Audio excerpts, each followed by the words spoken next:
Bonjour tout le monde, c'est Claire-Lise. Nous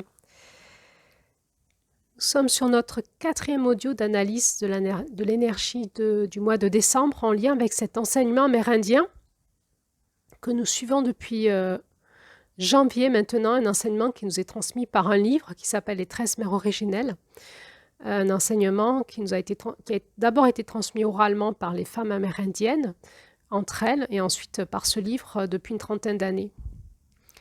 Nous sommes donc au mois de décembre et chaque enseignement nous est transmis par un conte qui nous explique beaucoup de choses. Ce sont des contes spirituels qu'il faut apprendre à décoder parce qu'il y a plusieurs plans d'enseignement, plusieurs niveaux, plusieurs pistes de décodage. Alors, ce conte de décembre s'appelle « Celle qui glorifie ». Celle qui glorifie. C'est un conte que vous retrouverez dans ce livre ou que vous pouvez retrouver sur ce podcast en amont, quelques audios en avant, parce que Julie nous l'a lu. Voilà. Donc, cet audio-là a pour but d'essayer d'analyser avec vous ce conte. Alors, je ne vais pas pouvoir rentrer dans toutes les profondeurs de ce conte comme je le voudrais, parce qu'il me semble que peut-être il y a des choses que j'ai pas envie de dire sur la chaîne publique de YouTube, parce que ça touche à des profondeurs spirituelles qui convient plutôt d'écouter dans notre cœur, de méditer, puis d'écouter avec ces enseignants spirituels qui nous guident, plutôt que de les écouter comme ça sur une chaîne YouTube publique. J'aurais l'impression de dévoyer quelque chose. Entre autres, je ne vais pas rentrer dans la profondeur de qu'est-ce que la maison du Conseil de la Tortue. Il y a une révélation qui nous est faite là et qui est assez initiatique. Et je ne me vois pas parler de ça sur YouTube. Je ne parlerai pas non plus des détails de cette cérémonie du nom. J'en parlerai peut-être de manière superficielle. Et voilà, je laisserai à chacun le soin, s'il veut, d'aller s'enfoncer dans ces textes et dans cette transmission pour en recevoir dans son cœur toute la profondeur. Alors, je vais plutôt parler des grandes lignes de l'enseignement de ce conte, qui est déjà dans peut-être les lignes du premier degré, j'ai envie de dire, qui sont déjà énormes pour nous en Occident aujourd'hui. Et tous les aspects spirituels, chacun y rentrera à sa façon. Donc, celle qui glorifie, le sous-titre de ce conte, c'est « Danser la célébration ». Donc, il y a quelque chose qui vient nous proposer de mettre en mouvement notre corps et d'utiliser notre corps entier pour célébrer. Alors, je vais profiter de ce petit moment autour de la notion de la danse pour nommer ici la fin du texte que Julie a canalisé sur la question pourpre ou violet. Pour ceux qui ont suivi l'initiation, vous savez de quoi je parle. Pour les autres, c'est pas grave. Juste, il se trouve que quand j'ai parlé de ce texte, eh bien, les 2 dernières lignes sont passées à l'as. Elles m'ont été masquées puisqu'elles étaient sur une autre page que je n'ai pas vue. Et elles sont de toute beauté. Alors, je vais profiter du démarrage de cet audio pour les nommer. Ce texte parlait de la couleur pourpre et de la profondeur de la couleur pourpre. Et à un moment, à la fin du texte, voilà ce qui nous est dit. Les mains tendues sont des mains qui donnent, qui reçoivent et qui dansent ensemble quand elles acceptent de se tenir par la main. Les mains tendues sont des mains qui donnent et qui reçoivent et qui dansent ensemble quand elles acceptent de se tenir par la main. Rien n'est plus précieux que la vie qui porte la terre dans le mystère de qui elle est. Chaque jour est nouveau et il vaut la joie d'être ensemble. Rien n'est plus précieux que la vie qui porte la terre dans le mystère de qui elle est. Chaque jour est nouveau, il vaut la joie d'être ensemble. Peut-être que tout l'enseignement de ce conte réside dans ces quelques lignes de cette fin de texte. Peut-être aussi que tout l'enseignement des 13 mères originelles et de ces femmes amérindiennes, et on est sur les derniers enseignements qu'elles ont à nous transmettre en ce mois de décembre, réside peut-être là-dedans. Rien n'est plus précieux que la vie qui porte la terre dans le mystère de qui elle est. Peut-être qu'on a un mystère à saisir dans notre cœur, et peut-être que nous les femmes, nous y avons un peu plus accès, de par notre connexion à la terre. Un mystère de qui est la terre et la vie qui porte la terre, la vie qui porte la terre dans le mystère de qui elle est. On sent que ce conte nous parle de cela, c'est l'accomplissement de tout un trajet difficile, mais la vie a vaincu, et ce qui en ressort, c'est vraiment de la joie et de l'abondance. Chaque jour est nouveau, il vaut la joie d'être ensemble. Le mystère de la terre, c'est d'abord un des mystères, c'est d'abord la loi d'être ensemble, la loi de l'écosystème, d'être tous interreliés. On voit aussi que dans ce texte, il y a aussi la notion que chaque jour est nouveau, le soleil qui, ce cycle jour-nuit, jour-nuit, chaque jour, on peut recréer quelque chose de nouveau. Et ce conte nous parle vraiment de ça, de combien il a fallu à cette jeune fille de jours nouveaux pour se relever et passer à autre chose, et finalement gagner de la vie, de la joie pour aller dans son accomplissement jusqu'à ce moment où elle va pouvoir célébrer avec toute sa tribu son accomplissement.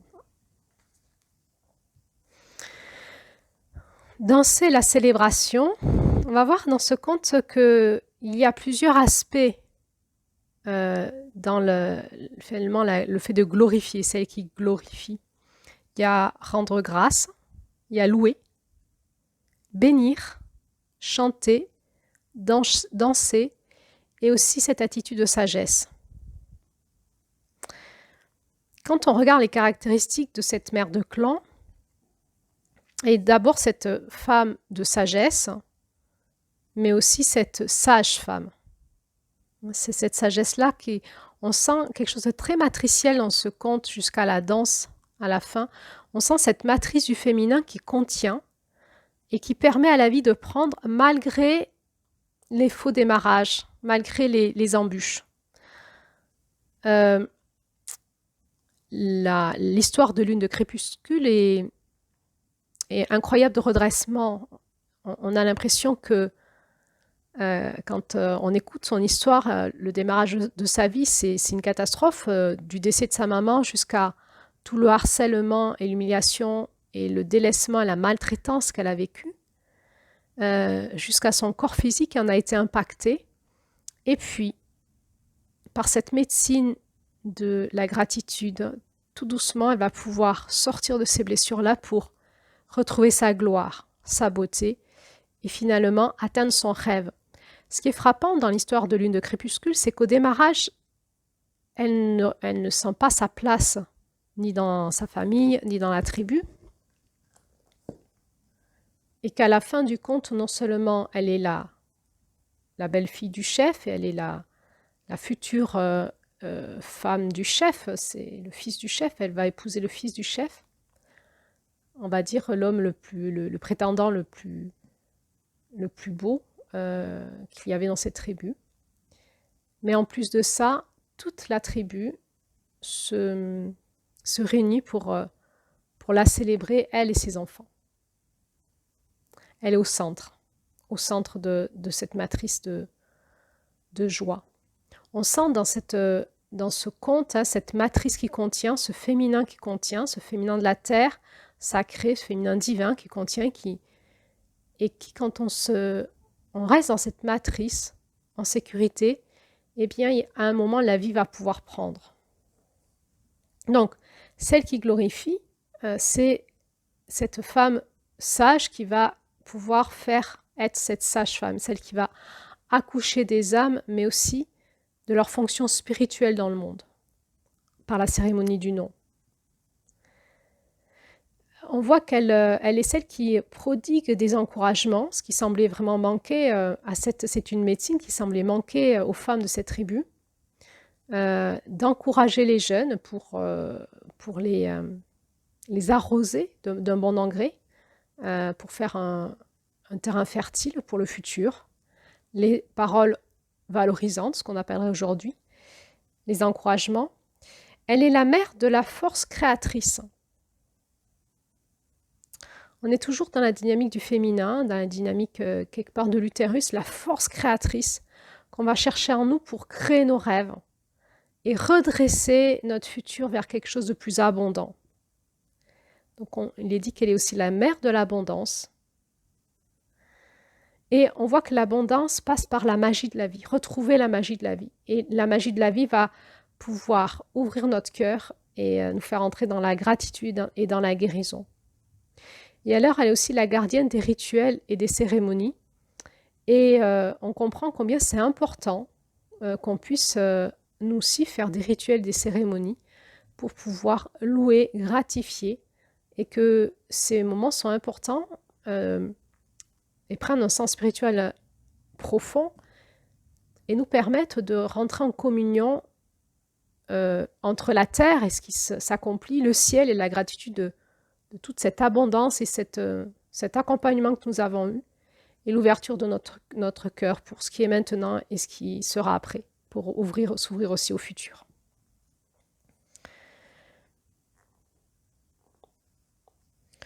Alors dans ce conte, on va nous parler de la route rouge du bien. Et il nous est dit que notre chemin sur Terre est un chemin spirituel qui nous veut du bien. Alors on est invité au changement de regard tout de suite. Notre chemin sur Terre est un chemin spirituel qui nous veut du bien. Chaque leçon rencontrée sur la route rouge du bien nous soigne.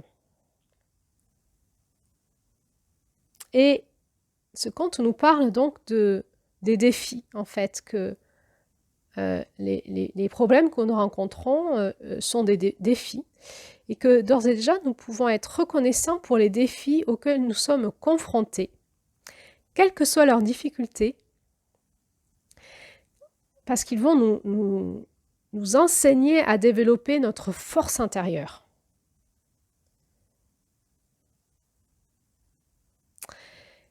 Et du coup, avoir cette foi qu'on va réussir et déjà être reconnaissant pour le futur glorieux nous permet finalement de créer un espace où recevoir. C'est-à-dire que si on part déjà pessimiste et si on se dit « Ouais, non, mais là, c'est trop dur, la vie est difficile pour moi, de toute façon, j'en peux plus, j'y arriverai jamais », on ferme. Vous voyez, l'énergie, ça ferme dans le cœur, ça ferme dans notre force de création, notre capacité de création.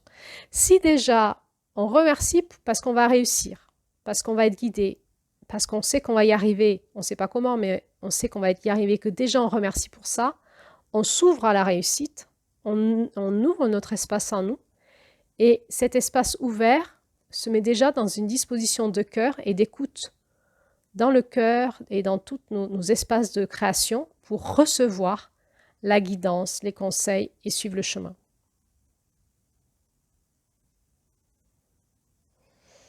Il nous est rappelé qu'il est difficile de faire cette expérience de grandir dans une forme humaine et pourtant c'est un merveilleux temps d'expérience et d'amour dans un environnement tout dédié à cela.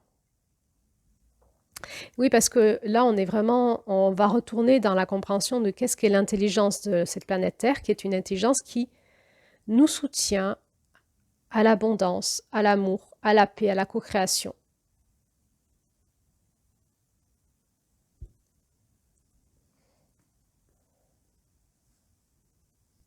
Alors, on est vraiment invité à changer de regard, et c'est une discipline, parce que c'est facile à dire comme ça de manière théorique, mais quand on est mis à l'épreuve par nos adversités de vie, il faut beaucoup de discipline personnelle, de redressement, de volonté propre pour ne pas faillir et continuer à voir en fait ce qui nous arrive dans cette attitude positive. Alors on est encouragé dans ce conte de décembre à être reconnaissant pour la vérité. Donc, être reconnaissant pour la vérité, ça suppose qu'on l'a trouvée. Donc, ça suppose une attitude où il est important d'être en recherche de la vérité, d'être en écoute de la vérité, et quand on l'entend, on la comprend, de rendre grâce pour cela. Finalement, l'équation qui va bien, dont nous parle ce conte de décembre, c'est la gratitude va nous aider à trouver la vérité qui va nous permettre d'avoir une attitude juste pour permettre un espace d'ouverture en nous pour recevoir toute l'aide et l'abondance que nous avons besoin pour arriver à notre accomplissement. Alors je vais répéter la phrase qui est celle-là. Être reconnaissant pour la vérité qui se révèle dans notre vie nous donne des attitudes justes, produit des guérisons miraculeuses et nous ouvre à de nouveaux chemins. La recherche de la vérité nous amène toujours dans l'espace de la paix. Dès que nous sommes activés dans nos émotions, c'est qu'on n'a pas encore atteint l'espace de la vérité. Dès que nous sommes dans notre espace de la vérité, à l'intérieur de notre cœur, nous retrouvons la paix, quelle que soit la vérité. C'est un espace de cohésion, de cohérence entre la fréquence de notre cœur, la fréquence de notre cerveau, de notre rationalité, de notre pensée, de notre compréhension, et les espaces émotionnels. Et tout d'un coup, tout s'apaise et on peut accepter et remercier pour la vérité. Et c'est quand nous arrivons à trouver cette vérité dans toutes les expériences de vie que nous faisons, que nous pouvons vivre une évolution spirituelle. Donc on est vraiment invité à la fin des cycles finalement d'avoir clôturé la compréhension de toutes nos expériences, de ce qu'on a vécu, dans la vérité pour vivre cette évolution spirituelle et faire des avancées sur notre chemin personnel dans l'espace de la paix, en nous-mêmes. Tant qu'on n'a pas reçu tous les enseignements de nos expériences dans la vérité, il va rester en nous des espaces inaccomplis, inachevés, et qui vont nous provoquer en nous des espaces où nous ne sommes pas en paix. Tout ce qui n'est pas compris dans la vérité génère en nous des conflits intérieurs. Donc, pour être de plus en plus en paix à l'intérieur de nous, nous avons intérêt à vraiment aller chercher dans nos conflits intérieurs, dans nos blessures, tout ce qui a pu être refoulé, pas regardé en face ou qui a pu être intégré dans la non-vérité, dans toutes les histoires que l'on se raconte, qu'on l'on s'est raconté sur les autres ou sur soi-même, pour arriver dans cet espace de vérité qui nous amènera vers la paix, et cet espace de paix qui nous amènera vers un éveil spirituel. Donc la première chose, c'est chercher la vérité pour finalement recevoir la paix et clôturer, on va dire, le chemin de sagesse, la leçon de sagesse que l'on avait à apprendre dans nos expériences. Et puis ensuite, remercier. Alors, remercier autant pour ce que nous sommes capables d'abandonner que pour tous les dons que nous recevons.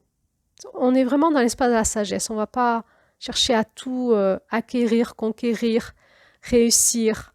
Mais voilà, à cette fin de cycle, il y a plein de choses probablement qu'on n'aura jamais, qu'on n'arrivera jamais à faire, qu'on n'aura jamais le potentiel pour ça. Et donc, il y a un moment où nous sommes capables d'abandonner des choses. Et nous pouvons remercier aussi parce que nous sommes capables de lâcher ça. Et aussi pour tout ce que nous allons recevoir et que nous recevons en don. Il nous est enseigné aussi de remercier pour les joies simples de la marche sur terre. Et souvent, c'est ce qui nous manque. On a perdu ce cœur ouvert de gratitude et on a perdu cette capacité à remercier pour chaque chose que nous vivons, pour le chauffage, pour l'air que l'on respire, pour le soleil qui se lève, pour la beauté d'un rayon de soleil sur les feuilles de l'arbre qui bougent, pour la santé, pour la bonne volonté que nous avons, pour l'eau pure que nous buvons, pour la nourriture que nous avons, pour le fait d'avoir un abri, l'amour de nos proches, de notre famille, pour la chaleur du soleil. Tout ça, ce sont des objets de remerciement, Et alors, on peut soit remercier de manière rituelle, et on peut se faire des rituels de remerciement et tous les jours se faire la petite phrase: merci pour le soleil, la chaleur du soleil, merci pour me donner la possibilité de respirer, pour ma santé, pour ma bonne volonté. Mais il y a un moment, c'est pas le fait de penser, de faire les choses qui ont une portée vibratoire, en fait. C'est ce qui se passe dans notre cœur. L'enseignement de ce conte, c'est pas le bien faire, c'est vraiment l'attitude juste dans notre cœur. C'est trouver en nous, tout d'un coup, et cultiver en nous ce chemin dans notre cœur qui va nous permettre de garder le cœur ouvert et finalement, de la gratitude. Vous savez, il y a l'ingratitude, où on n'est jamais content de rien, et la gratitude. La gratitude, c'est tout d'un coup, dans un cœur renouvelé, ouvert, tout d'un coup, on se rend compte de toutes les bénédictions que nous avons quand même. C'est incroyable. J'ai une maison, j'ai de quoi manger, j'ai de quoi me chauffer, je manque de rien, et je suis toujours pas contente. Je suis toujours en train de râler, je suis fatiguée, je suis insatisfaite de ma vie, etc., etc. Repartir dans cultiver en nous la capacité de remercier pour les joies simples de la vie. Et puis aussi pour rendre grâce pour chacun de nos accomplissements. C'est important qu'on puisse remercier parce qu'on a réussi, parce qu'on a été aidé, parce qu'on a été guidé, parce qu'on a été protégé. Merci, merci, merci d'être là avec nous et de m'avoir permis de réaliser ça. Alors, donc, ce conte nous met tout de suite dans la conscience des bienfaits de la vie sur Terre et de chaque chose et de nous apprendre à ouvrir notre cœur par la gratitude et à créer ces espaces d'ouverture pour qu'on puisse recevoir encore plus d'abondance. C'est automatique. Si on est fermé, on ne peut pas recevoir. C'est par le cœur que l'on reçoit et que l'on donne. Et si le cœur est fermé, il ne peut pas recevoir et il ne peut pas donner. Donc, juste le fait de se mettre en gratitude va pouvoir nous aider à ouvrir notre cœur et déjà à célébrer, à remercier, à rendre grâce, donc à communiquer avec le vivant et à exprimer en fait la bonne odeur de notre cœur. C'est tellement agréable quand le cœur s'ouvre et exprime sa gratitude. C'est des moments magiques, merveilleux quand on reçoit la gratitude de l'autre, on est touché. Mais on peut imaginer que la vie, la terre, tout notre écosystème et le grand mystère, il ressent la même chose quand on donne notre gratitude. Il est profondément touché, ou ils sont profondément touchés, honorés de cette bonne odeur qui se dégage de notre cœur. Et puis, du coup, automatiquement, ça ouvre notre cœur et ça va nous permettre aussi de recevoir l'abondance qu'ils ont encore envie de nous donner. Pas en retour, mais c'est toujours là en fait. Puis ensuite, donc, ce conte nous parle de la magie de la vie. On dit qu'elle est la gardienne de la magie. Et ce conte, il nous dit qu'un changement dans notre perception des choses, dans notre attitude ou notre conscience peut créer des miracles. Un changement dans notre perception, dans notre attitude ou notre conscience peut créer des miracles. Ce changement de conscience va générer une attitude juste et cette attitude juste va générer un changement dans notre cœur. Et il nous est dit que c'est par ce changement de conscience, cette attitude juste et ce changement de cœur qu'on va pouvoir produire bien plus de miracles que toutes les pratiques magiques à travers le temps. Alors, la magie est reliée là au changement de perception, d'attitude, de conscience et changement de façon de fonctionner notre cœur. Et il nous est aussi rappelé que c'est ce vide de l'inconnu qui aussi apporte les changements, c'est ce saut de la foi. Le fait de vouloir changer, le fait de prendre conscience qu'on est enfermé dans un schéma et qu'à un moment, il faut qu'on bouge, il faut qu'on change. Et donc, de se jeter dans quelque chose qu'on ne connaît pas, dans ce vide de l'inconnu. Une nouvelle façon de faire, de dire. Peut-être qu'on n'a jamais osé dire à quelqu'un qu'on l'aimait, et là, on va le faire. Peut-être qu'on n'a jamais pu retourner vers cette personne et finalement la remercier pour tout ce qu'elle avait fait pour moi, et qu'on n'ose pas le faire. Et là, on va le faire. Peut-être qu'on n'a jamais osé prendre la parole en public et témoigner de quelque chose. Et là, on va se jeter dans le lit de l'inconnu, on va le faire. Ce changement d'attitude, dans quelque chose qui va être juste en lien avec notre cœur ouvert, va créer finalement des miracles dans notre vie. Ça va débloquer quelque chose. Et ça va générer tout un scénario positif qui va nous amener dans quelque chose de très grand pour nous. Et il nous est dit, la magie de la vie survient quand l'humilité et la gratitude sont présentes. On est vraiment dans les clés de cette fin de roue. La clé de l'humilité, qui est vraiment la leçon de juin, qui nous revient dessus en décembre, l'humilité et la gratitude, finalement, c'est le cœur ouvert. Hein. Je sais que, en fait, tout m'a été donné, que j'ai été vraiment aidée, que je suis vraiment accompagnée. Et merci, merci, merci pour tout ce que l'univers entier me donne à chaque instant, parce que je suis rien en fait dans cet univers, je suis rien. Tout d'un coup, la reconnexion à l'immensément grand et à mon immensément petit, et à cette immense gratitude d'être accompagnée comme ça, eh bien, c'est ce qui va recréer la magie dans notre vie. Alors, on est encouragé à changer notre peur en gratitude, et si on le faisait de manière technique, j'ai peur, on pourrait faire un listing de tout ce dont on a peur, et puis changer tout en gratitude. Il nous est dit que les résultats tangibles ne manquent pas à venir à la suite de ces pensées-là. Il nous a rappelé que les pensées négatives et les peurs attirent magnétiquement les leçons difficiles de la vie et que cette négativité-là nous vole notre joie.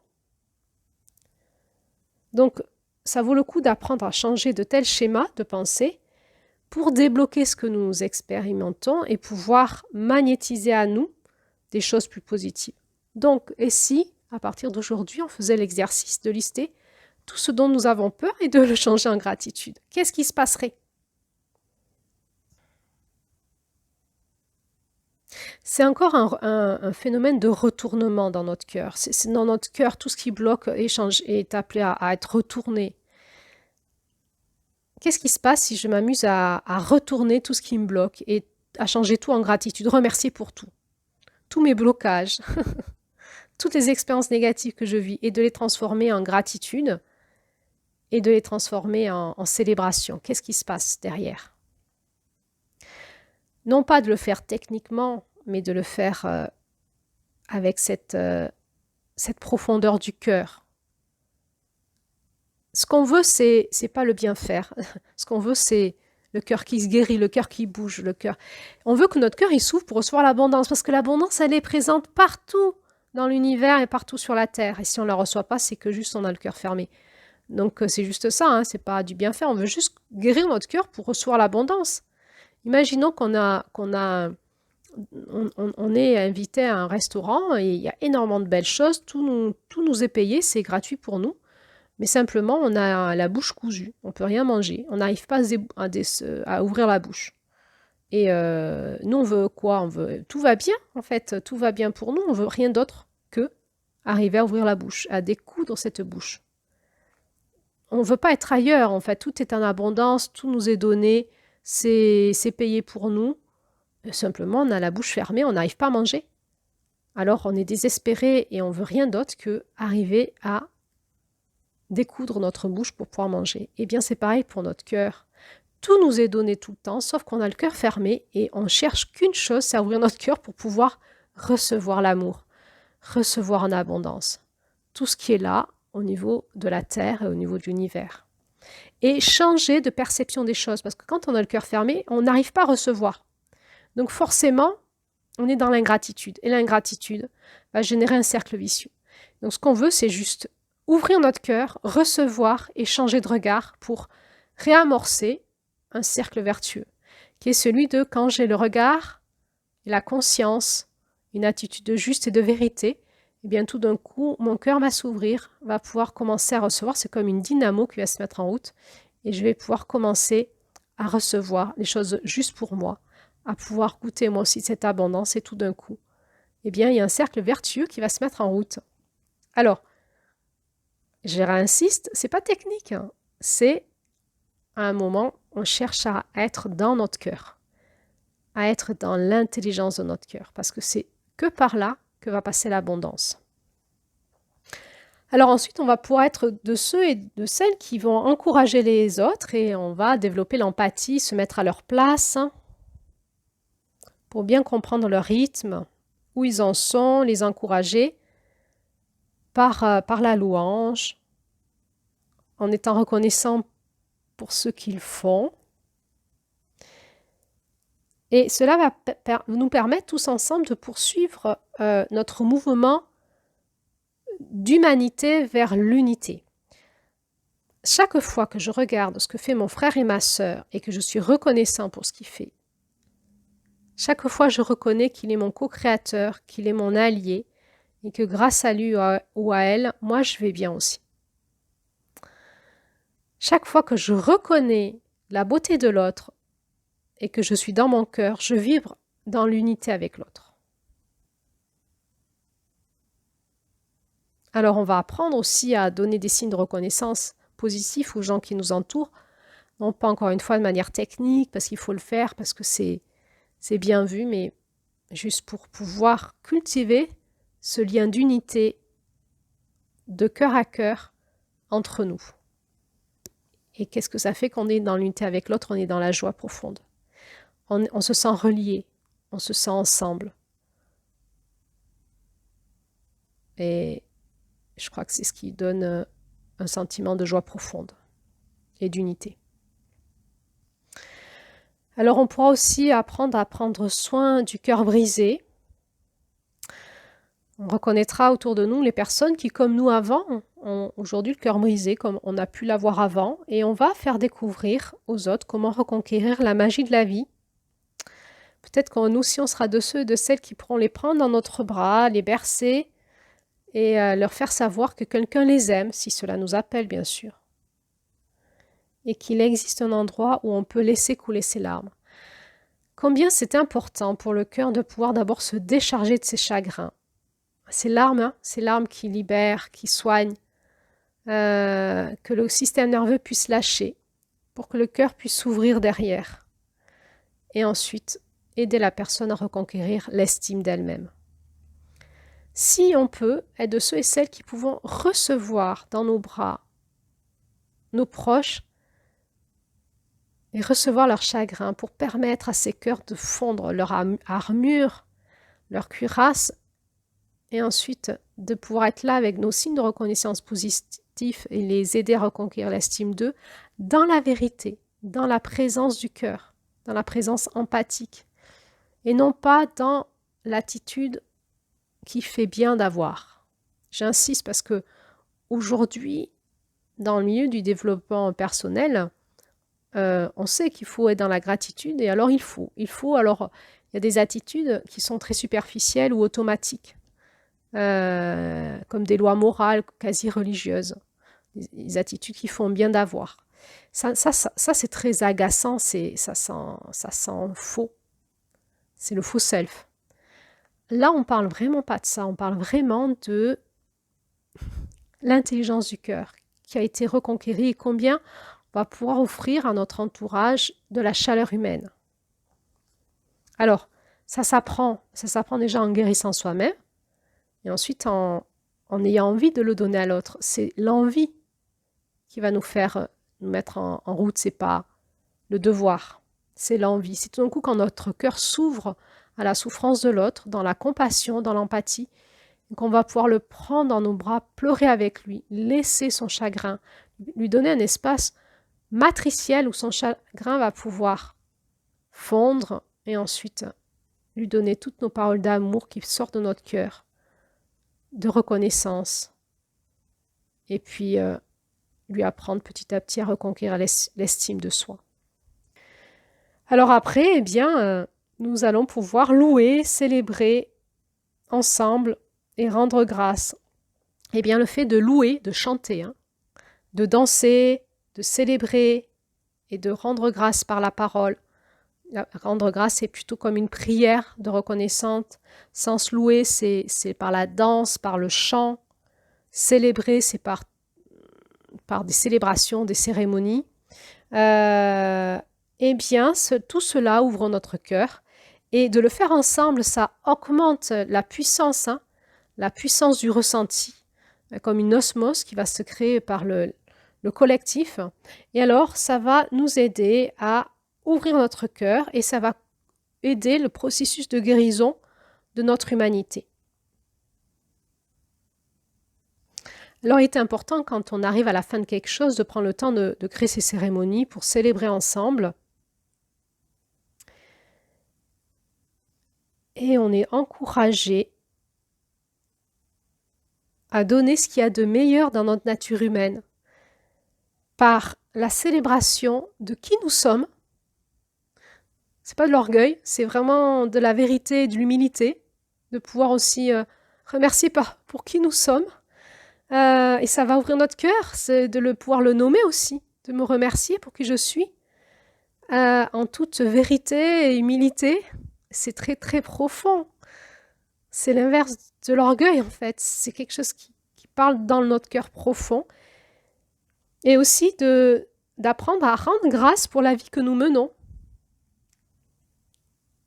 L'estime de soi reconquérie et dire waouh, merci Claire-Lise pour cette vie dans laquelle tu m'amènes, sur cette route rouge du bien. Toutes ces avancées, toute cette aventure incroyable dans laquelle tu m'amènes. Et de changer de regard et d'apprendre aussi à se célébrer, éventuellement, de créer des espaces de célébration en collectif pour ça, eh bien, ça va ouvrir notre cœur et ça va vraiment continuer notre processus de guérison d'être un être humain.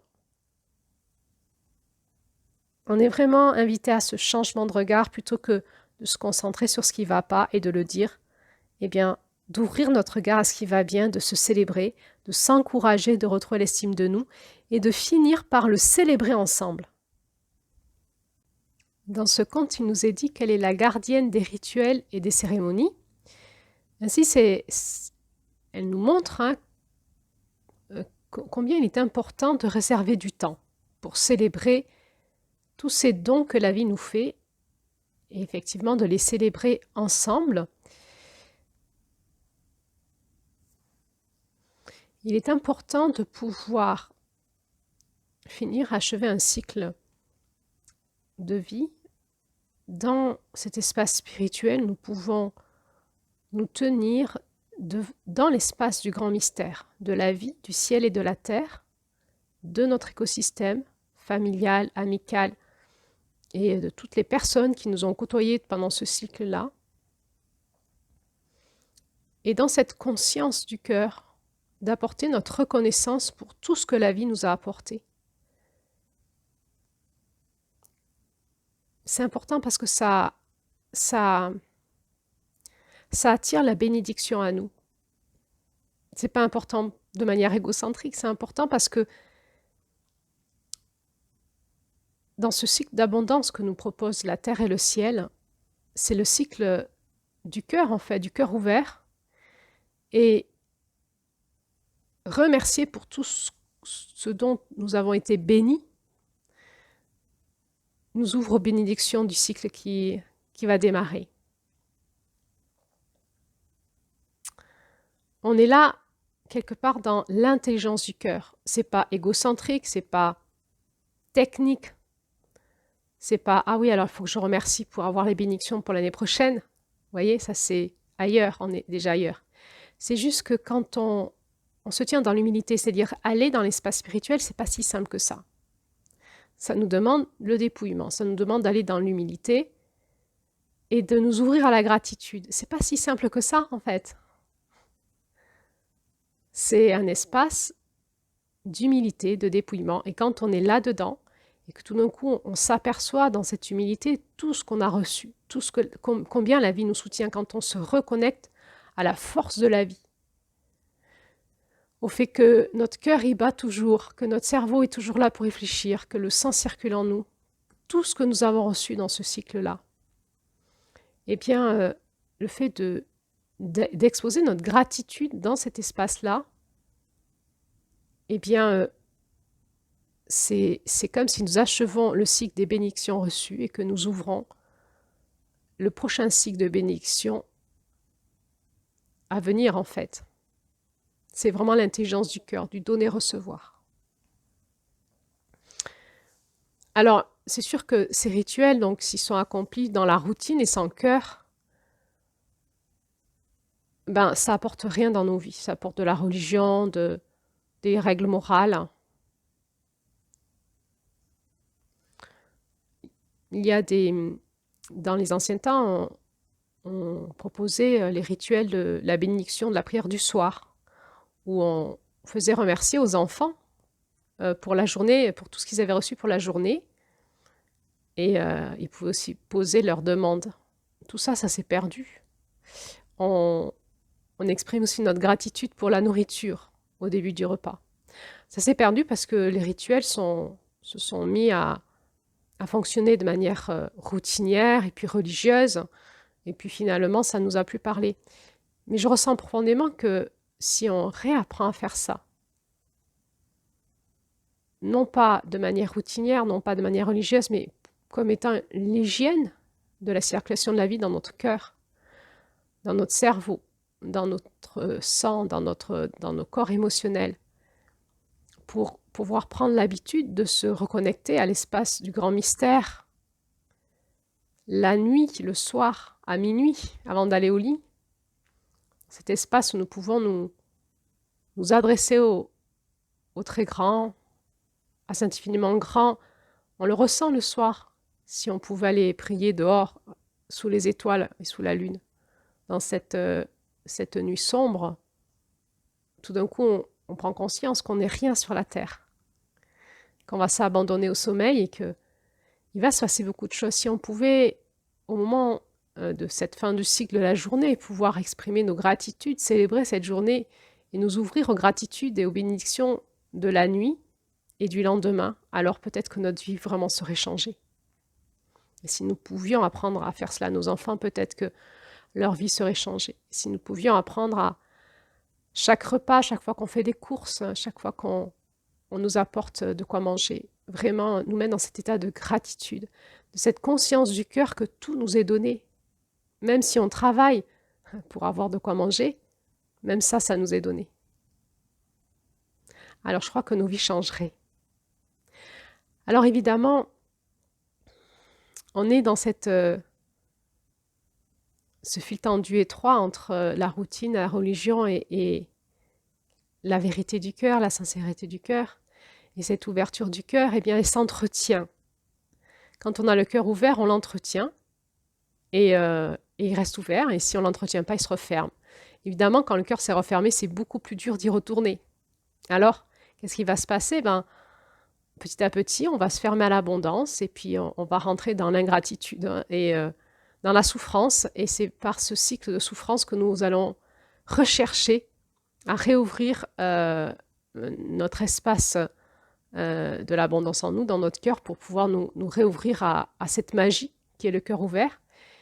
Et c'est ainsi qu'on va redevoir traverser notre roue en regardant aussi toutes les blessures que nous avons cumulées par le cœur fermé, en fait. Donc, à un moment, quand notre cœur s'ouvre, eh bien, on va aussi apprendre l'hygiène du cœur, entretenir le cœur ouvert. Et on va voir que là aussi, c'est challengeant parce que très rapidement, on se fait happer par cette dualité cœur-cerveau, notre cerveau, qui est l'espace de cerveau droit, cerveau gauche, espace duel, et qui va prendre l'habitude de regarder aussi tout ce qui ne va pas, par survie, par protection, par anticipation. C'est notre corps animal qui fait ça, et pourtant, dans notre cœur, tout va bien, souvent. Si ça ne va pas, c'est les émotions, c'est la souffrance, c'est les blessures. Et la guérison, elle passe par notre cœur. Un cœur guéri, en fait, un cœur guéri fait des miracles dans notre vie.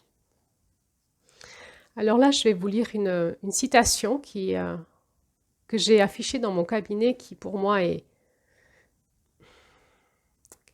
une citation qui me nourrit souvent quand je la relis, d'un sage qui s'appelle Daisaku Ikeda.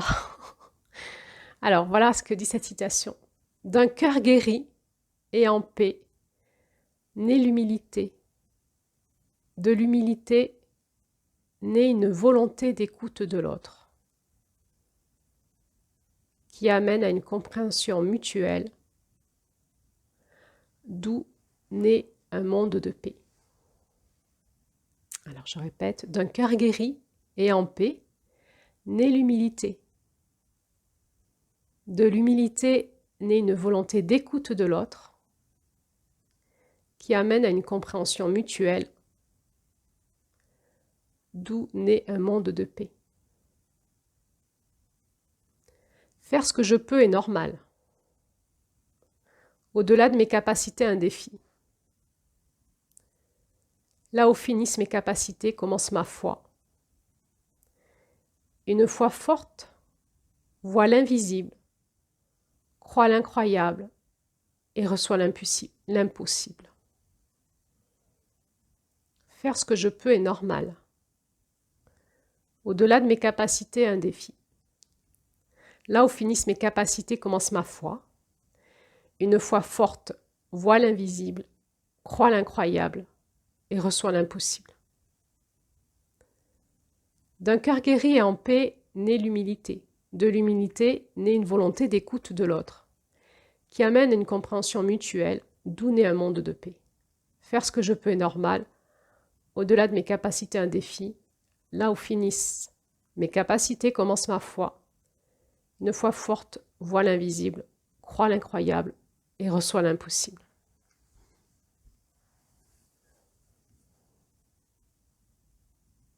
Alors j'aime bien cette citation parce qu'elle nous remet dans le thème de ce conte qui est vraiment le thème de la magie, des miracles de la vie, de la guérison puissante par la guérison du cœur, la paix et l'écoute mutuelle. Et puis ensuite par la célébration et la joie ensemble. Alors il y a un merveilleux passage qui dit cela dans ce conte. Celle qui glorifie reste après ours qui protège, admirant les danseurs et la façon dont chacun exprimait sa gratitude à travers ses pas et ses saluts.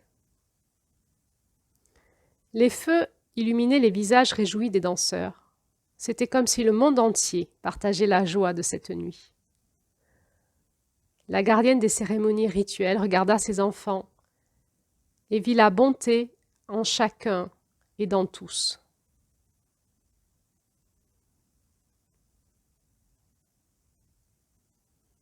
Peut-être aussi que la joie et le cœur guéri amènent la bonté. C'est une qualité que nous connaissons peu aujourd'hui. La gardienne des cérémonies rituelles regarda ses enfants et vit la bonté en chacun et dans tous. Chaque cérémonie rituelle permettait une célébration, et chaque célébration est une façon de retourner sa gratitude à celui qui a fait toute chose. Quand les enfants humains ouvraient leur cœur pour rendre grâce, ils l'ouvraient aussi pour recevoir et pour proclamer les joies de la bonne route rouge. Chaque cérémonie rituelle permettait une célébration, et chaque célébration est une façon de retourner sa gratitude à celui qui a fait toute chose. Quand les enfants humains ouvrent leur cœur pour rendre grâce, ils l'ouvrent aussi pour recevoir et pour proclamer les joies de la bonne route rouge. Alors, proclamer les joies de la bonne route rouge, on est en fin de cycle et on va s'ouvrir au futur.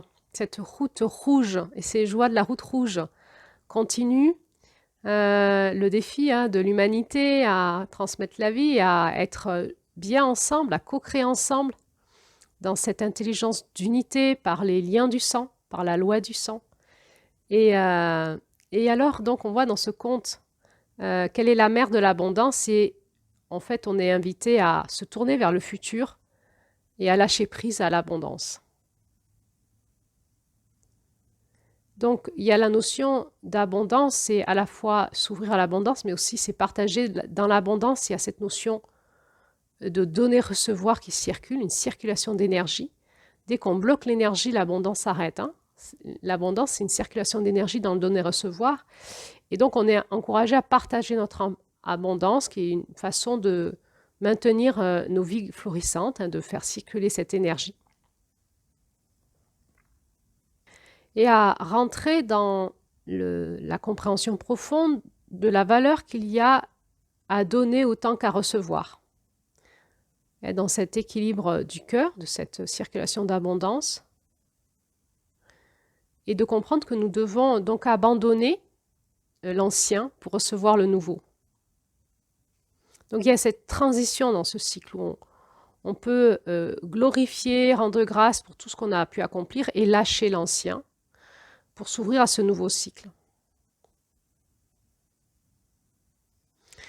Et donc, il nous est dit que celle qui glorifie dénonce le chemin tordu de ceux qui ont oublié de telles bénédictions et qui veulent seulement remplir le vide de leur existence avec des possessions matérielles ou une prétendue sagesse qui ne les rendront jamais heureux et qui ne feront jamais des êtres à part entière.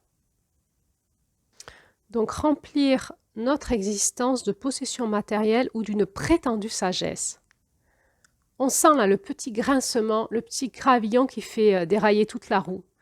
Vous savez, ces gens qui se sentent accomplis et qui ont une prétendue sagesse, et vous sentez que dans ce qu'ils disent, ça grince. C'est pas incarné, c'est pas dit avec le cœur, c'est pas dans le cœur. Il y a des belles paroles, on a l'impression qu'ils sont accomplis, et finalement, il y a beaucoup d'ego spirituel. Surtout, il manque la vraie sagesse, celle du cœur.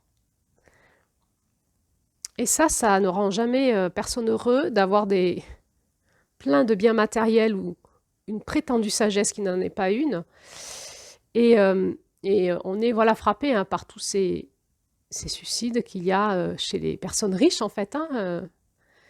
Et l'éthique de vie qu'ils ont et qui les amène dans une déchéance qui ne les rend jamais heureux, en fait.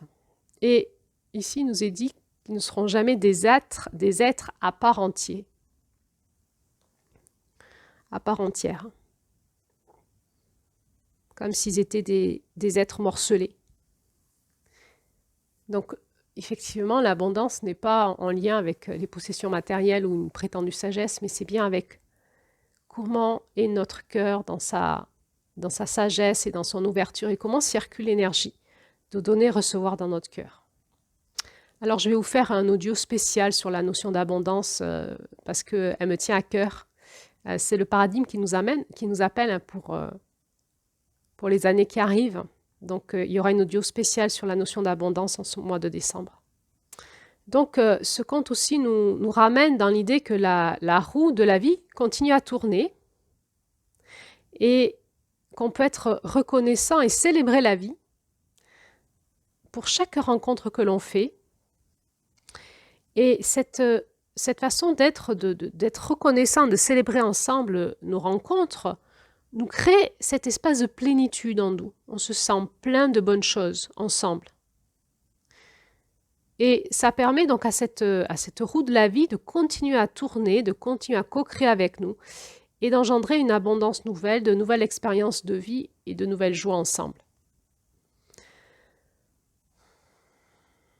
C'est étrange comment on a l'habitude de se faire des reproches, de dire ce qui ne va pas, et des fois on ne le dit pas d'ailleurs ce qui ne va pas.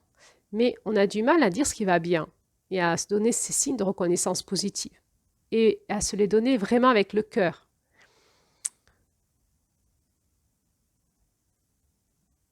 Dernièrement, j'ai eu une discussion avec un ami qui me disait, il m'a dit ça 2 fois dans la même journée, Claire-Lise, est-ce que tu sais recevoir? Ça m'a interpellée, bien sûr, parce que évidemment que je ne sais pas recevoir, que j'ai toujours à ouvrir un peu plus mon cœur, à regarder comment il s'est refermé, etc. Mais ce qui m'a interpellée, c'est que cette parole, elle n'était pas juste. Elle était belle, mais elle n'était pas juste. À chaque fois, elle n'était pas juste. Je la sentais, je sentais que c'était une belle théorie et puis qu'il voulait me donner des choses. Et moi, je disais non, en fait. Et donc, il utilisait l'argument, est-ce que tu sais recevoir? Et à chaque fois, ça m'a vraiment invité à aller dans mon cœur pour lui répondre ma parole juste. Donc, à ralentir, à pas lui répondre du tac au tac, à vraiment écouter dans mon cœur pourquoi je disais vraiment non, à quoi je disais oui quand je lui disais non à ça. Et à chaque fois, j'ai pu rétablir une parole juste qui a ramené une circulation d'énergie entre nous qui était juste. Effectivement, c'était plutôt à lui à recevoir qu'à donner. C'était assez intéressant cet exercice-là. On peut comme ça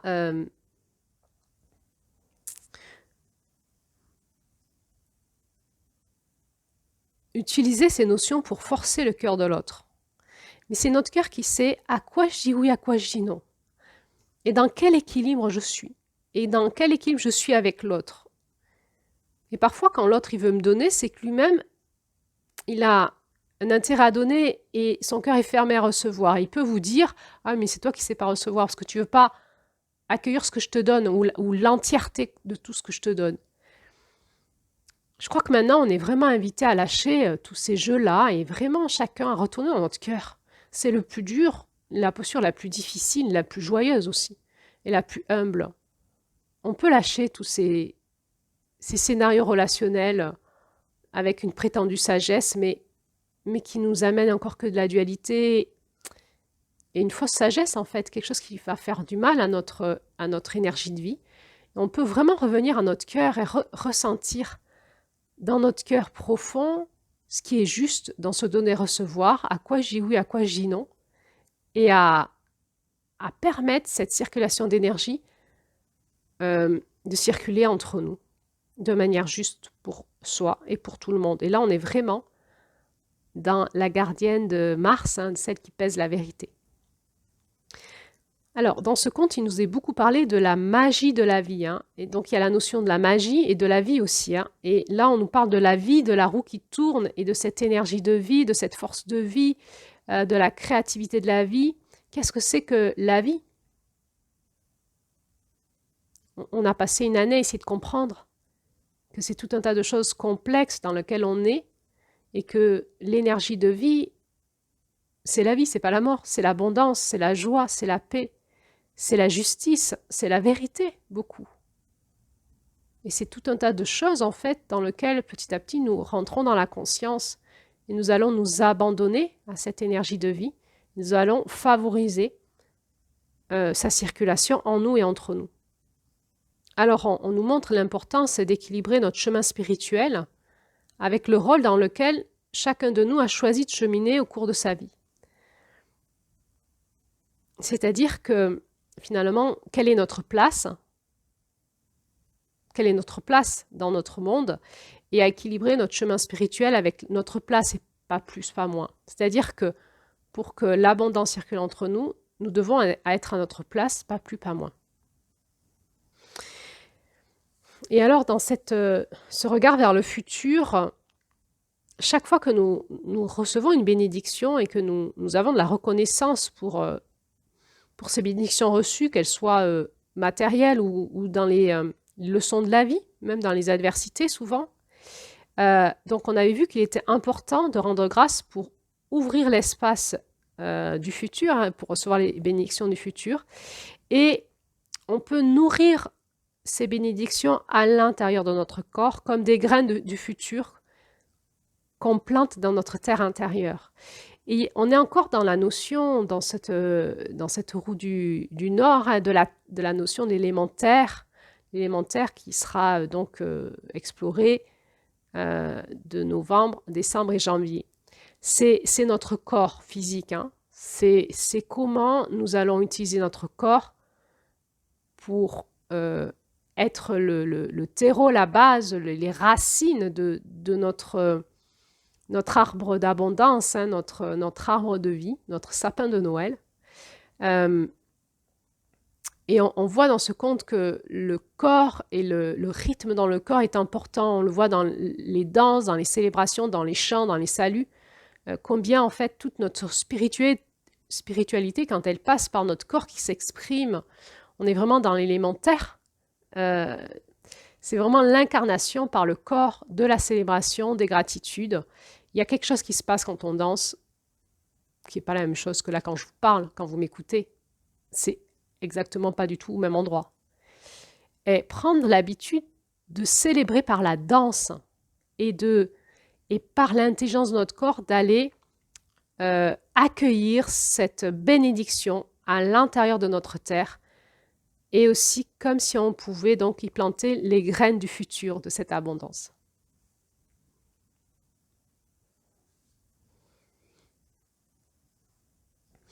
Alors c'est assez rigolo à observer donc, dans ce conte les danses et de voir entre autres que ces mamans portent leur enfant, leur nouveau-né dans le dos pour commencer à ancrer dans le corps de leur enfant les rythmes de la terre.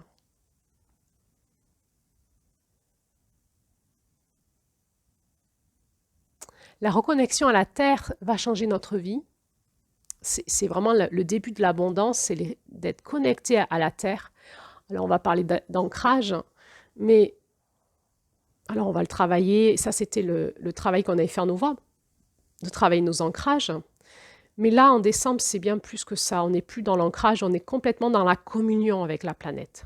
Communion, corps, âme, esprit. Et notre corps qui ressent les rythmes. Et là, on est vraiment dans l'intuition du féminin qui s'incarne. Et qui, dans notre corps, on ressent les rythmes, on ressent l'appel de la Terre, de la planète, et ça va nous donner les impulsions de la vie, ce qu'on peut appeler les appels de la vie, qui vont nous faire passer à l'action dans les rythmes que la Terre propose, de la danse, de la musique de la Terre, dans ces rythmes, pour être en harmonie avec notre écosystème. Il y a des moments où on sent que c'est pas le moment de passer à l'action, et des fois on sent que c'est le moment. C'est simplement une question de rythme et d'harmonie de l'écosystème.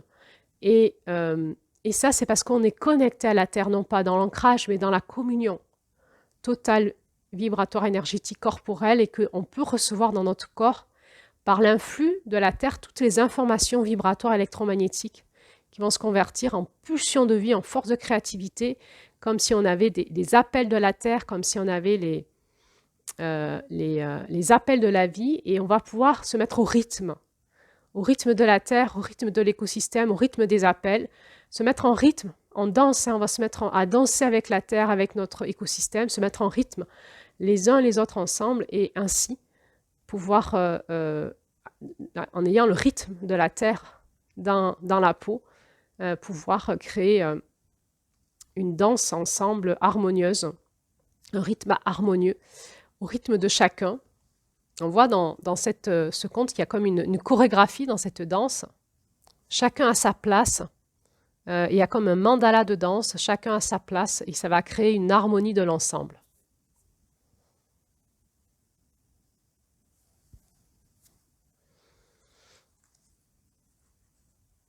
Alors, si je reviens un petit peu au rythme du conte, justement, donc la première partie du conte, on a celle qui glorifie, qui attend devant la maison du Conseil de la Tortue, qui nous décrit un petit peu le paysage et qui nous décrit quelque chose qui est, je pense, assez intéressant au niveau des symboles qui nous sont proposés.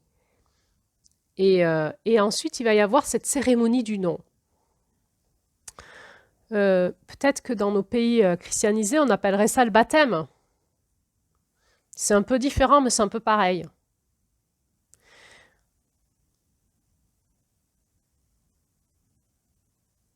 Le baptême, c'est par l'eau. Nous, on est dans l'élémentaire ici. Vous avez vu, on est enterré. Donc, voilà, on peut observer dans cette cérémonie du nom et dans tout ce qui nous est décrit le jeu qu'il y a entre la terre et le soleil, la lumière, les différents feux. On a le monde de l'esprit, des esprits. On a le monde du feu, de la lumière et du feu, et le monde de la terre. Et cette cérémonie du don, elle est vraiment c'est l'esprit qui vient mettre son nom de forme dans le corps des enfants, dans le féminin. On voit que cette cérémonie du nom, les hommes n'y participent pas, ce sont que les femmes. Il y a quelque chose vraiment en lien avec ce nom, cette onde de forme qui vient s'imprégner, ce flocon de neige, cette onde de forme qui vient s'imprégner dans la matière, qui va être révélée dans la matière, dans la conscience du féminin, et qui va amener une protection spirituelle. Les enfants vont recevoir leur nom intérieur ou leur nom spirituel qui ne sera jamais prononcé à voix haute et que seule la mère connaît. Et c'est un espace sacré qui est dédié à protéger la personne des esprits malins.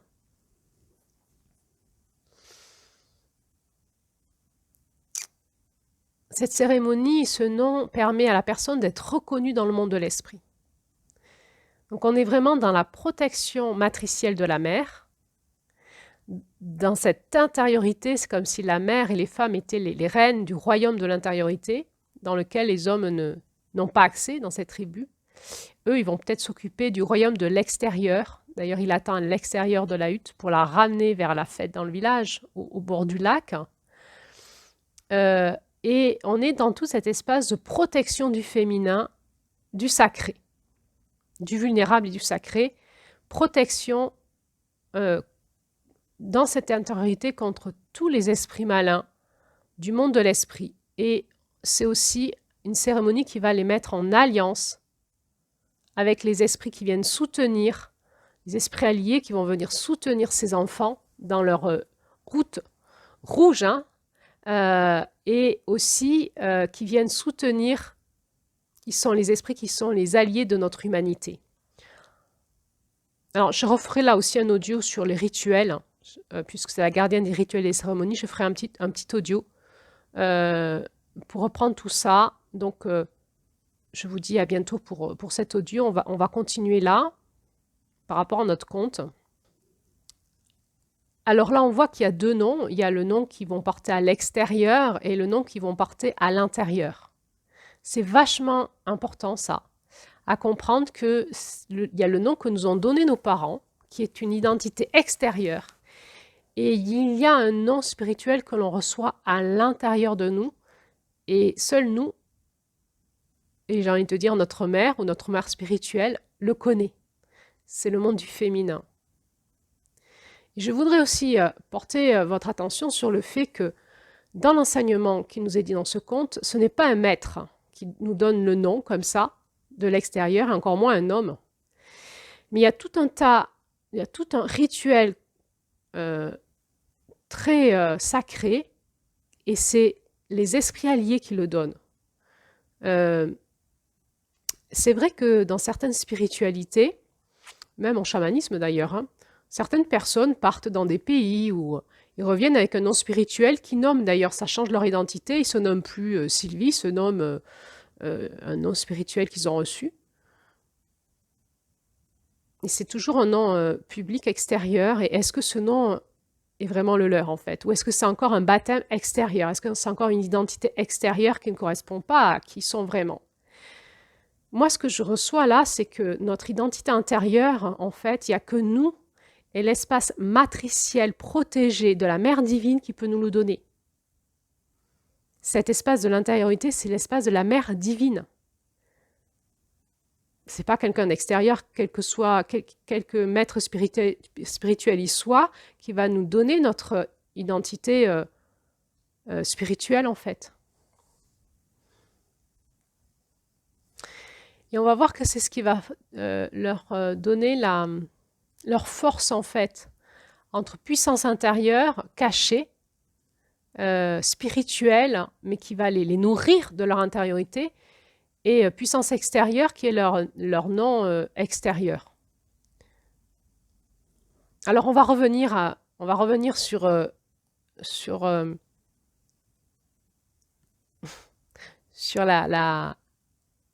la quintessence, la profondeur en lien avec ces noms, à la fin de cet audio-là, sur ce masculin, ce féminin, qu'est-ce qu'on peut en entendre de ça. Mais là, tout de suite, je voudrais juste nommer le rythme du conte. Donc, on a cette cérémonie du nom qui va se clôturer. Et pendant ce temps, il y a donc une ouverture dans l'espace-temps où on se rappelle de ce qui avait été toutes les souffrances de lune de crépuscule et tout le chemin qu'elle avait vécu dans ses souffrances, dans la guérison de son cœur, pour en arriver jusqu'à l'accomplissement qui se passait à ce moment-là dans cette cérémonie du nom pour ses enfants. Et on voit dans ce cheminement de sa souffrance, où elle part de quelque chose de complètement brisé. Donc on est dans la blessure de l'humiliation, du harcèlement, de la méchanceté, de la maltraitance, de la solitude, pour en arriver à être la mère qui fait passer cette nouvelle génération, j'ai envie de dire christique, dans le monde. On peut voir que dans Lune de crépuscule, même si je ne voudrais pas heurter les personnes et quelque part un peu blasphémer, mais on ne peut pas comparer lune de crépuscule à Marie. En tout cas, dans la religion chrétienne, on ne nous montre pas une Marie brisée, hein. On nous montre plutôt toujours une Marie déjà en place depuis toute petite. Mais quand même, il y a quelque chose qui nous parle de ce féminin qui se sanctifie, qui se redresse, qui se guérit pour faire passer la puissance des nouvelles générations, et c'est une puissance vibratoire. Ce sont des maîtres qui reviennent s'incarner. Ce sont des âmes maîtres qui reviennent s'incarner pour amener une nouvelle conscience sur la Terre. On voit ce trajet de la guérison des femmes pour faire passer les nouvelles fréquences sur la Terre. C'est important. Et donc, il y a tout ce souvenir pour qu'on puisse vraiment se rappeler et puis contempler la beauté de l'accomplissement. Puis ensuite, il va y avoir cette fête de célébration de toute la tribu qui va fêter cet accomplissement de cette femme, finalement, qui a pu faire passer sur Terre avec cet homme ces nouvelles générations. Alors, on voit la beauté de ce couple aussi, où cette femme restaurée va pouvoir s'harmoniser, s'accorder avec un homme puissant pour pouvoir faire passer les nouvelles générations sur la Terre. Et ensuite, on a toute la fête qui nous est décrite avec tous les aspects aussi spirituels. Et on voit que ce qui se passe sur Terre se passe aussi dans les cieux, qu'il y a des signes dans les cieux qui présagent du futur. Alors, juste une petite parenthèse, quand la Lune et le Soleil sont exactement en harmonie, en synchronicité, quand le Soleil se couche à l'ouest et que la Lune se lève à l'est, c'est qu'on est en pleine Lune en fait. Hein. Sinon, le rythme de la Lune fait que c'est que quand elle est en pleine Lune qu'elle se lève exactement à l'est quand le Soleil se couche à l'ouest, elle est exactement alignée avec le Soleil. Donc là, on peut voir qu'on est dans la célébration de la pleine Lune de décembre. Et que dans les échanges de lumière qui se fait entre ces deux astres, les anciens de la tribu y voient des présages pour le futur. Alors, je voulais parler là justement de ce futur et ce nouveau monde dont semble nous parler ce conte. Cette nouvelle conscience que nous sommes amenés à faire passer à travers nous sur la Terre, et cette nouvelle alliance du masculin et du féminin. On pourrait dire que celle qui glorifie avec lune de crépuscule, ces aspects du féminin, nous parle de ces femmes accoucheuses du nouveau monde. Si on regarde juste les symboles du féminin dans ce conte, déjà, il y a plein de choses qui sont étonnantes. Par exemple, si on regarde le chef, ours qui protège, il semble ne pas avoir de femme, lui. Alors, on peut se demander, est-ce qu'elle est morte? Et il semble qu'à la fin du conte, elle est remplacée par la grand-mère spirituelle, par celle qui glorifie. C'est celle qui glorifie, elle va s'asseoir à côté de ours qui protège, comme si elle prenait la place de ce nouveau féminin. On peut entendre quelque part que la grand-mère est morte et qu'il y a un nouveau féminin qui prend sa place. On va vivre la même chose avec lune de crépuscule. Lune de crépuscule, sa maman est morte, elle avait 3 ans. 3 ans, Mars 3, le chiffre 3, Mars, l'incarnation. Elle perd sa mère. Et qui prend la place? Un féminin complètement dévoyé. On sent que c'est la fin d'une lignée, la fin de quelque chose. Cette femme et ses filles, effectivement, cette belle-mère, elle a des filles magnifiques, hein, mais qui ont aucune intelligence du cœur. Elles ont une beauté physique, sans intelligence de cœur. Et cette femme, elle n'a de cesse que de glorifier la beauté de ses filles et le beau parti qu'elles sont.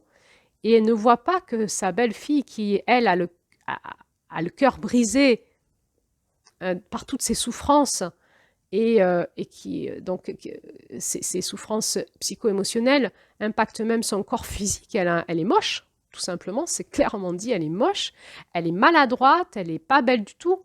Et alors cette mère Et comme ça, ça nous parle de la faille narcissique, hein. Elle est complètement subjuguée par la beauté de ses filles et elle ne s'occupe pas du tout de sa belle-fille qui est moche, brisée.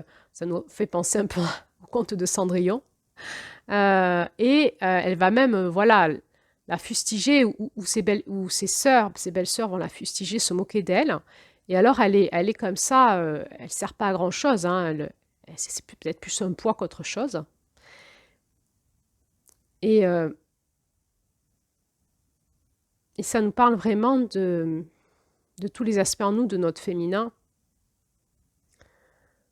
Et combien nous sommes peut-être porteuses en tant que femmes, et peut-être les hommes aussi dans leur féminin, d'un féminin qui est mort en fait, mort à l'intelligence du cœur, à l'intelligence de la vie, qui devient de plus en plus narcissique, hein, qui se fixe sur la beauté extérieure des choses, qui voudrait avoir un beau parti, et qui va être même méprisant pour ce qui est brisé, euh, pour tout ce qui est chagrin. Et on voit là, dans ce conte, que finalement, cette lune de crépuscule, elle va trouver la guérison avec la mère spirituelle. Elle va trouver sa guérison avec la mère spirituelle.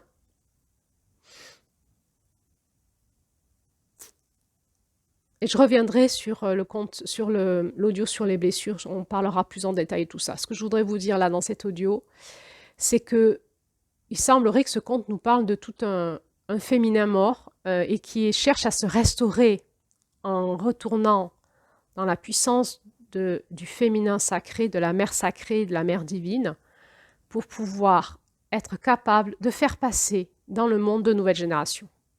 C'est-à-dire qu'on voit ce redressement jusque dans le corps physique, dans la grâce et dans la capacité finalement à ce que le corps de cette femme puisse faire passer ses esprits maîtres. Alors, donc l'ironie de l'histoire, c'est que c'est celle la plus moche qui va avoir le fils du roi, quelque part. Hein. On est vraiment dans tous les enseignements spirituels à travers les contes que l'on connaît. De quoi ça nous parle? De quoi ça nous parle à nous en tant que femmes? La Belle et la Bête, Cendrillon, etc. De quoi ça nous parle dans notre processus de notre inconscient, de notre intériorité? Nous avons un travail de guérison de notre féminin qui est énorme aujourd'hui. Il est transgénérationnel, il est karmique, il est sociétal, il vit dans notre ADN, dans notre sang. Nous devons faire ce travail, nous les femmes, si nous voulons faire passer des fréquences sur Terre, les plus hautes fréquences, nous devons guérir notre féminin et jusqu'à pouvoir vibrer dans notre féminin avec des fréquences du masculin qui peuvent amener cette nouvelle conscience en nous et dans le monde.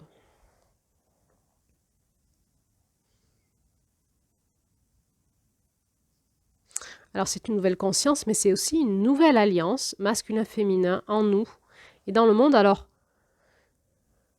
eh bien, je vous propose de faire aussi une autre audio sur cette nouvelle alliance féminin-masculin. Et on va peut-être finir cet audio de l'analyse de ce conte par la fin de ce conte qui nous ramène à la prophétie de la femme bison blanc qu'on avait déjà vue en mai. Et en mai, le mois de mai, c'était la lune du féminin dans les lunes du masculin. Donc, la prophétie de la femme bison blanc, c'est vraiment quelque chose qui nous ramène vraiment à la puissance du féminin, à cette femme qui est venue initier les peuples amérindiens de tout un tas de rituels. C'est une femme qui est venue les initier, est venue initier les hommes. Ça nous ramène un petit peu à la grande femme qui marche. Hein. Et alors, elle nous rappelle, hein, c'est les signes qu'on voit dans le ciel, hein, elle va vers la lune. Qu'est-ce que ce bison blanc, qu'est-ce qu'il nous rappelle? Il nous rappelle les dons d'encouragement, de valorisation, les uns pour les autres, dont de prendre soin de soi et dons d'amour.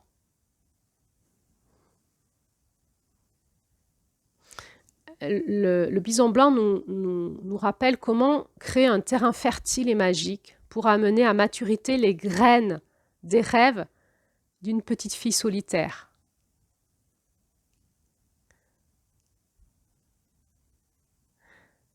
Le grand bison blanc d'abondance nous montre qu'à travers le temps, ces cadeaux aimants peuvent restaurer la magie perdue dans la vie de tous les êtres humains qui voudraient bien montrer de la gratitude pour les miracles encore non manifestés de la vie à venir.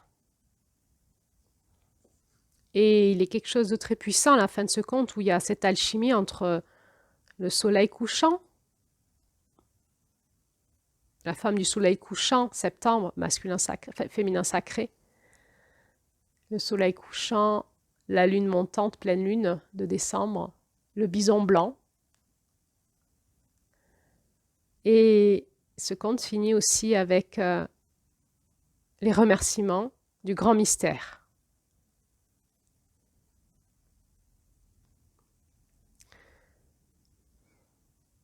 Quand nous pouvons atteindre ce niveau-là de conscience dans notre cœur, quand tout d'un coup, notre cœur peut s'ouvrir et qu'on peut entendre les remerciements du grand mystère à ce que nous avons fait toute cette année, pour lui, pour l'amour, pour la vie, pour l'abondance,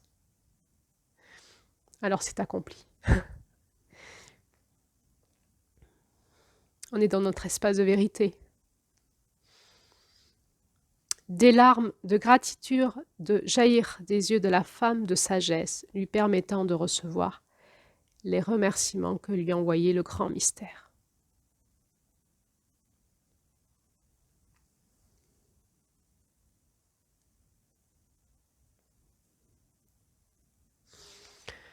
Eh bien, je nous souhaite de pouvoir cheminer dans ce mois de décembre pour pouvoir aussi célébrer par nos rituels que nous allons mettre en place, individuels ou collectifs, pouvoir célébrer toute cette abondance de vie que nous avons reçue cette année, en nous et entre nous, de pouvoir lâcher abandonner ce que nous n'avons plus besoin de porter, que nous n'avons pas accompli et qui peut-être ne sera jamais là, pouvoir danser, célébrer, louer et ouvrir notre cœur à la gratitude et à l'abondance à venir et pouvoir recevoir ces dons d'encouragement de la bisonne blanche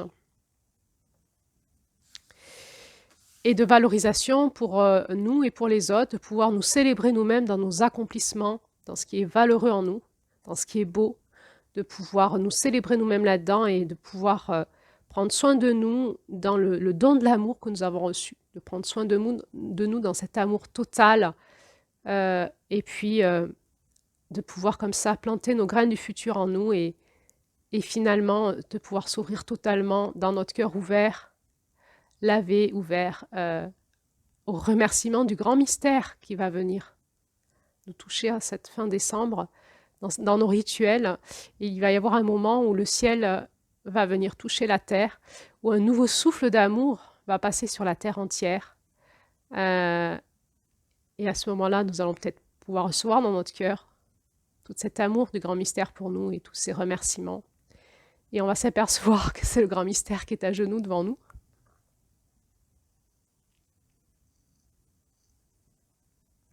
Et pas l'inverse, parce qu'il est tellement difficile d'être un être humain et de faire passer ses fréquences sur la Terre. Et à un moment, on peut vivre aussi ce grand retournement qui est merci, merci, merci pour tout ce que tu as fait pour moi cette année. Et c'est le grand mystère qui parle à chacun de nous. Merci, merci, merci pour tout ce que tu as fait pour moi cette année sur Terre. Alors merci à chacun de vous.